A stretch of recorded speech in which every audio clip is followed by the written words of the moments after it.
Hello friends, मैं संजय वर्मा अपने YouTube channel Verma mathematics point पर आपका हार्दिक स्वागत करता हूं।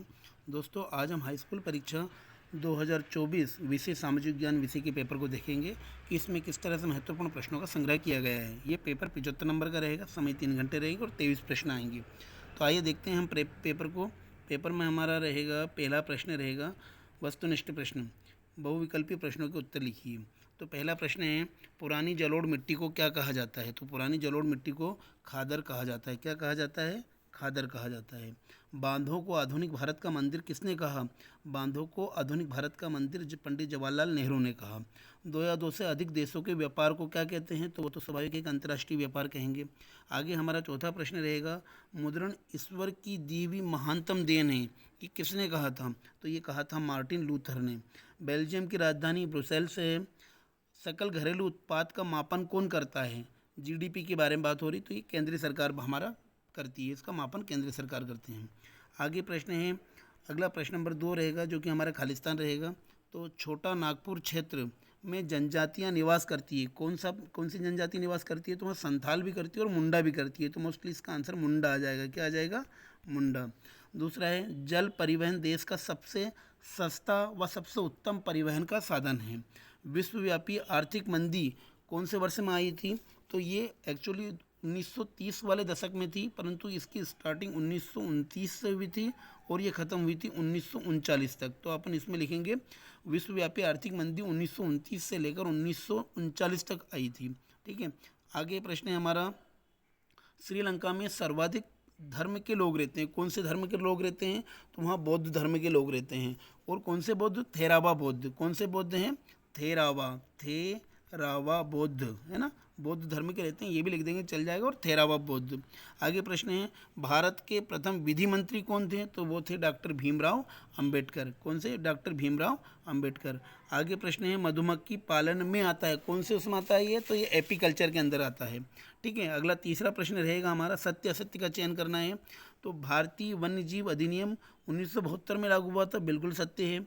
दिल्ली व अमृतसर के मध्य ऐतिहासिक शेरशाह सूरी मार्ग राष्ट्रीय जनसंख्या मार्ग जनसंख्या 1 के नाम से जाना जाता है, बिल्कुल सत्य है। भारत पेट्रोलियम का निर्यात करता है, बिल्कुल करता है। गीत गोविंद के रचयिता जयदेव थे, बिल्कुल सत्य है। भारतीय संविधान समानता पर आधारित है, बिल्कुल सही है। समानता का अधिकार होता है, समता का अधिकार भी होता है।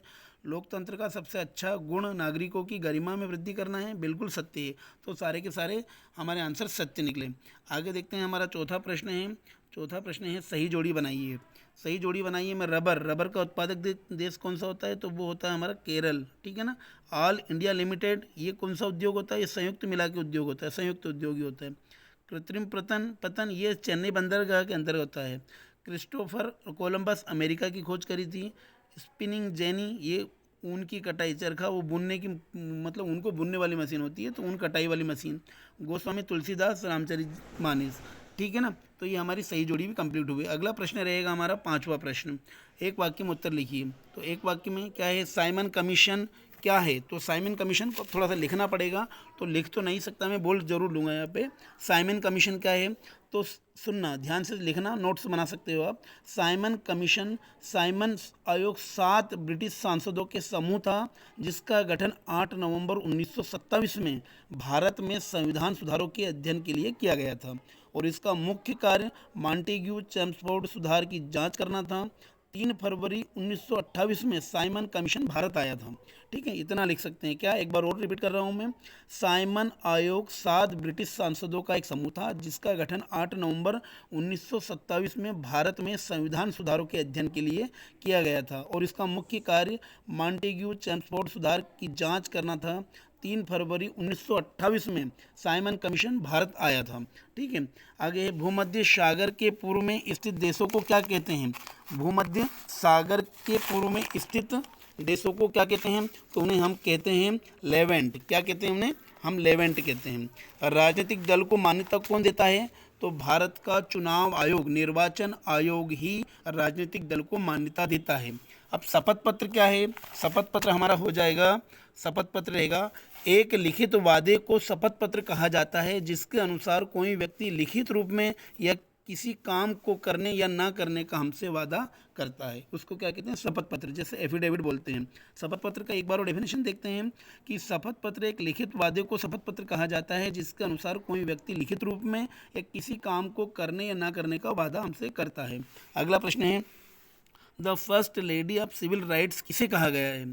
तो इसे किसे कहा गया है, तो इसका हम बताते हैं आंसर, रोजा लुइस मक्काली रोजा लुइस मक्काली फॉक्स अफ्रीकी और अमेरिकी नागरिक अधिकार कार्यकर्ता थी, जिन्हें संयुक्त राज्य अमेरिका की कांग्रेस ने the first lady of civil rights के नाम से कहा गया है। ठीक है ना, एक बार वो नाम सुन लो, रोजा लुइस मक्काली पाक्स अफ्रीकी और अमेरिकी नागरिक अधिकारी कार्यकर्ता थी, जिन्हें संयुक्त राज्य अमेरिका की कांग्रेस ने the first lady of civil rights के नाम दिया गया है। ठीक है ना, किसे the first lady of civil rights किसे कहा गया है? तो उसको कहा है रोजा लुइस मक्काली पाक्स को। सीधा सा आंसर लिख सकते हैं। अर्थव्यवस्था को कितने भागों में बांटा गया है? तो अर्थव्यवस्था को कितने क्षेत्रों में? तो उसे 5 क्षेत्र में बांटा गया है। पहला है प्राथमिक क्षेत्र, दूसरा द्वितीयक क्षेत्र, तीसरा तृतीयक क्षेत्र, चौथा चतुर्थातक क्षेत्र और पांचवा पंचक क्षेत्र। तो ये हमारे सारे ऑब्जेक्टिव थे। अब हम प्रश्नों को देखते हैं। तो जो हमारा छठा प्रश्न होता है, भारत में वन्यजीव संरक्षण अधिनियम 1992 द्वारा वनों की सुरक्षा का प्रावधान लिखिए। बिल्कुल ये छठा प्रश्न है, उसके अथवा में 7वां है, 8वां है। आप सारे प्रश्न देख सकते हैं। इन प्रश्नों की अच्छे से तैयारी करना है ताकि आपका प्रश्न पत्र या पेपर अच्छा जाए। तो बिल्कुल आप प्रश्नों को देख सकते हैं। बिल्कुल 23 प्रश्न हैं इसमें और बिल्कुल ही आसान प्रश्न हैं। आप शांति से इन प्रश्नों को करना ताकि आपका पेपर बहुत अच्छे से जाए। आशा करता हूँ कि वीडियो आपको अच्छा लगा हो। यदि वीडियो आपको अच्छा लगा हो तो चैनल को लाइक, शेयर और सब्सक्राइब जरूर करें। थैंक यू, धन्यवाद।